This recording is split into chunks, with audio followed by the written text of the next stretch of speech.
ಮಾಡ್ತಾ ಇದ್ದೀರಿ ಗೊತ್ತಿದೆ ನನಗೆ. ನೀವೇನೇನು ನಡೆಸಿದ್ದೀರಿ. ನಿನ್ನೆ ಬಿಜೆಪಿಯ ಪಕ್ಷದ ಬಾವುಟ ಇಟ್ಕೊಂಡು ಸಮಾನ ಮನಸ್ಕರ ಸಭೆ ಕರೀತೀರಾ? ನಿಮಗೆ ಪಕ್ಷದ ನಿಯಂತಿದೆಯಾ? ಗೊತ್ತಿದೆ ನನಗೆಲ್ಲ. ನಾನು ಎಲ್ಲಿದ್ರು ವಿಷಯ ಗೊತ್ತಾಗ್ತದೆ. ಎಲ್ಲ ಇರಲಿ ಮಾತಾಡ್ತೀನಿ, ಎಲ್ಲ ಇರಲಿ ಮಾತಾಡೋದು. ನಾನು ಸೀಟನ್ನ ಕೊಡೋದು, ಸೀಟನ್ನ ಯಡಿಯೂರಪ್ಪ ಕೂತಿದ್ದಾರೆ. ನಾವು ಈ ಪಕ್ಷ ಉಳಿಬೇಕು. ಎನ್ಡಿಎ ಪಕ್ಷ, ಎನ್ಡಿಎ ಪಕ್ಷದ ಅಭ್ಯರ್ಥಿ ಗೆಲ್ಲಬೇಕು. ಎನ್ಡಿಎ ಪಕ್ಷಕ್ಕೆ ಪ್ರಾಮಾಣಿಕತೆಯಿಂದ ಕೆಲಸ ಮಾಡಬೇಕು, ಪ್ರಾಮಾಣಿಕೆಯಿಂದ ಕೆಲಸ ಮಾಡಬೇಕು. ಯಾವುದೇ ರೀತಿಯ ಗೊಂದಲ ಇಲ್ಲ. ಇವತ್ತು ಕಾಂಗ್ರೆಸ್ನವರು ಏನೇನು ಮಾಡ್ತಾ ಇದ್ದಾರೆ ಗೊತ್ತಿದೆ, ಏನೇನು ಮಾಡ್ತಾ ಇದ್ದಾರೆ ಗೊತ್ತಿದೆ ನನಗೆ ಕಾಂಗ್ರೆಸ್ನವರು.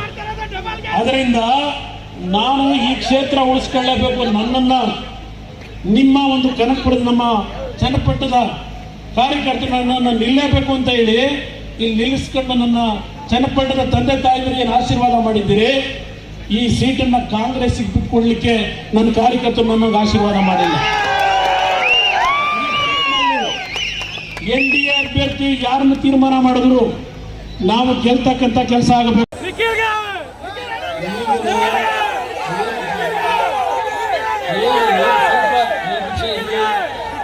5 ನಿಮಿಷ ಇರಲಿ. ಗೊತ್ತಿದೆ ನನಗೆ ಚನ್ನಪಟ್ಟಣ ತಾಲೂಕಿನಲ್ಲಿ ಏನು ನಡೀತಿದೆ ಗೊತ್ತಿದೆ ನನಗೆ.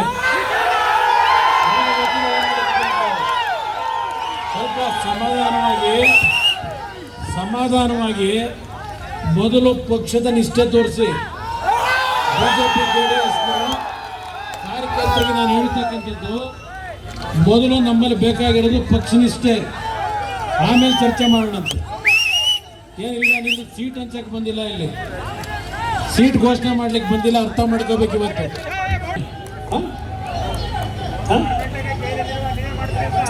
ಅದು ಮಾಡ್ತೀವಿ ಬಂದ್ರೆ ಡೆಲ್ಲಿ ಕೂತ್ ತೀರ್ಮಾನ ಆಗುತ್ತೆ. ತಲೆ ಕೆಡಿಸ್ಕೊಳ್ತೀವಿ. ಇವತ್ತೆಲ್ಲ ಕೆಲಸ ಮಾಡಿ. ನನಗೆ ಬೇಕಾಗಿರೋದು ಎನ್ಡಿಎ ಅಭ್ಯರ್ಥಿ ಗೆಲ್ಲಬೇಕು. ಬಿಜೆಪಿ ಮತ್ತು ಜೆಡಿಎಸ್ನ ಸಮನ್ವಯ ಸಮಿತಿಯಿಂದ ದೆಹಲಿಯಲ್ಲಿ ಏನು ತೀರ್ಮಾನ ಮಾಡ್ತಾರೆ ಆಗ ತೀರ್ಮಾನಕ್ಕೆ ಎಲ್ಲ ತಲೆಬಾಗಿ ಇವತ್ತು ಎನ್ಡಿಎ ಅಭ್ಯರ್ಥಿ ಗೆಲ್ಲಬೇಕು. ಅದಕ್ಕೆ ನಿಮ್ಮ ಹೋರಾಟ ಇರಲಿ. ನಿಮ್ಮೆಲ್ಲರಿಗೂ ನಾನು ವಂದನೆ.